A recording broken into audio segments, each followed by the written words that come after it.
Police స్టేషన్లో ఖుషి మేనత్త వాళ్ళు వస్తారు.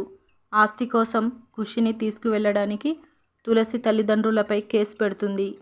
మేడంకి మాట ఇచ్చాను కాబట్టి ఖుషిని ఇంటికి తీసుకెళ్ళాను సార్ అని ఇన్స్పెక్టర్తో తులసి అంటుంది. ఖుషి మేనత్త మా అమ్మ చనిపోయింది అని నువ్వు డ్రామాలాడుతున్నావు అని అంటుంది. మీరు కూడా ఉన్నారు కదా మేడం అని తులసి ఏడుస్తూ అంటే షటప్ అని ఖుషి మేనత్త అంటుంది. నీ ఎమోషనల్ బ్లాక్మెయిల్ ఆపి పాపని వాళ్ళకి ఇచ్చేయి, లేదంటే లేనిపోని కేసులు పెట్టమంటావా అని ఇన్స్పెక్టర్ అంటాడు.